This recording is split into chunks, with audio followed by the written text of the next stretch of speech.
Hi guys! So sabi po ng kaibigan ko, so alam na natin kung ano yung mga pelikula, yung apat na nangunguna. At lahat ng stars na naandon ay puro kakamping.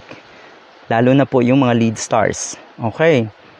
Kaya lang kasi, syempre matagal pa itong festival na ito. Ang pagkakarinig ko, ito ay hanggang January 7 pa. So mga 2 weeks pa ang itatakbo nito or less.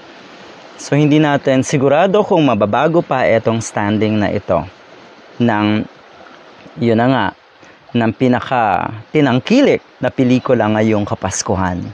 Sabi nung kaibigan ko, tignan natin kung magbabago pa ang ranking sa pagtatapos ng festival sa January 7.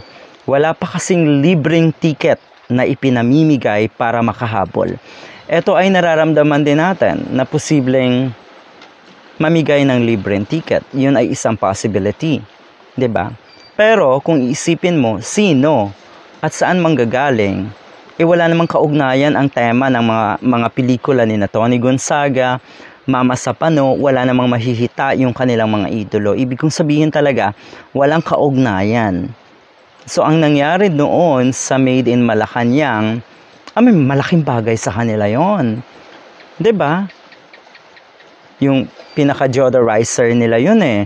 So dapat talagang suportahan. At kung naalala nyo po, sangkaterbang tickets po talaga ang pinamigay. Ako po'y maraming kakilala rin na nakatanggap ng mga free tickets noon. Alright, so ngayon ulitin ko.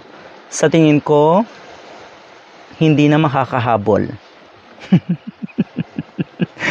ang movie ni Panga. Dahil wala eh. Sino ang posibleng magsakripisyo at bakit? Anong pakinabang ng nino man, ng sino man na pwedeng magsakripisyo para mamigay nga ng mga libreng tickets? Di ba wala?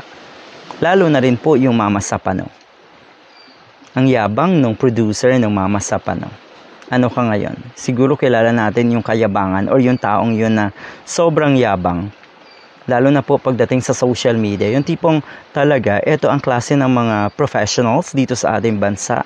Kung makapagsalita, ang yayabang, ano kayo ngayon? Butata, ano kayo ngayon? Pupulutin sa kangkungan ang mga pelikula nyo, na sa tingin ko talaga ay mga trash.